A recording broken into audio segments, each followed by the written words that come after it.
Good morning. ಇದು ನಂದು first blog ಆಗಿರುತ್ತೆ.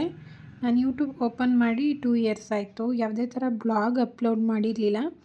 ಅದಕ್ಕೆ ಇವಾಗ ಫಸ್ಟ್ ಡೇ ಇದನ್ನು ಅಪ್ಲೋಡ್ ಮಾಡೋಣ ಅಂತ ಹೇಳಿ ಮಾಡ್ತಿದ್ದೀನಿ.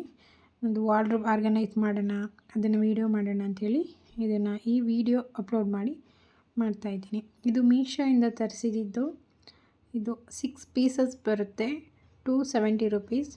ಚೆನ್ನಾಗಿದೆ. 2 ಜಿಪ್ ಇರುತ್ತೆ, ಮುಂದ್ಗಡೆ ಟ್ರಾನ್ಸ್ಪರೆಂಟಾಗಿ ಕಾಣಿಸುತ್ತೆ.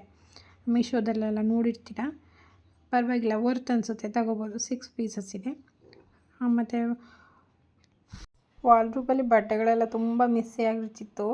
3 ಮಂತ್ಸ್ 2 ಮಂತ್ಸ್ ಒಂದು ಸರಿ ನಾನು ಎಷ್ಟೇ ಆರ್ಗನೈಸ್ ಹೆಂಗೆ ಮಾಡಿದ್ರು ಅದು ಹಂಗೇನೆ ಆಗ್ತಿತ್ತು. ಅದಕ್ಕೋಸ್ಕರ ಎಲ್ಲ ತೆಗೆದು ಐರನ್ ಎಲ್ಲ ಮಾಡಿಸಿದ್ದೀನಿ. ಎಲ್ಲ ಏನು ಶರ್ಟ್ಸಸ್ ಇದಿರುತ್ತೆ, ಟಿ ಶರ್ಟು ಎಲ್ಲ ಸಪ್ರೇಟ್ ಮಾಡೋಣ ಅಂಥೇಳಿ ಎಲ್ಲ ನೀಟಾಗಿ ಐರನ್ ಮಾಡಿ ಇವಾಗ ಆರ್ಗನೈಸ್ ಮಾಡ್ತಾಯಿದ್ದೀನಿ.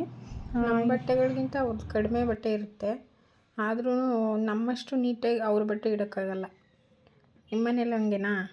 ನೋಡಿ, ಈ ಥರ ಇದೆ ಅವ್ರದ್ದು ವಾರ್ಡ್ರೋಬು. ಮತ್ತು ನಂದು ಬ್ಲೌಸಸ್ ಎಲ್ಲ ತುಂಬ ಹಳೆ ಸ್ಯಾರಿ ಬ್ಲೌಸಸ್ ಎಲ್ಲ ಈ ಥರ ಎಲ್ಲ ಹರಡ್ಕೊಂಡಿತ್ತು. ಬುಟ್ಟಿಯಲ್ಲಿ ಇಟ್ಟಿದ್ದೆ, ಆದ್ರೂ ಎಲ್ಲ ವಾರ್ಡ್ರೋಬ್ ತುಂಬ ಅದೇನೇ ಕಾಣಿಸ್ತಿತ್ತು. ಅದಕ್ಕೆ ಅದನ್ನೆಲ್ಲ ತೆಗೆದು ನೀಟಾಗಿ ಇದಕ್ಕೆ ಆರ್ಗನೈಸ್ ಮಾಡ್ಕೊಳ್ಳೋಣ ಅಂಥೇಳಿ ಮಾಡಿಟ್ಟಿದ್ದೀನಿ. ನಂದು ಇದು ಶಾರ್ಟ್ ಬ್ಲಾಗ್ ಆಗಿರುತ್ತೆ. ಚೆನ್ನಾಗಿದೆ ಅಂದರೆ ಲೈಕ್ ಮಾಡಿ, ಸಬ್ಸ್ಕ್ರೈಬ್ ಆಗಿ. Thank you for the watching. ಇದು ನಂದು ವಾರ್ಡ್ರೋಬ್ ಫೈನಲಿ ಈ ಥರ ಇದೆ. Thank you friend.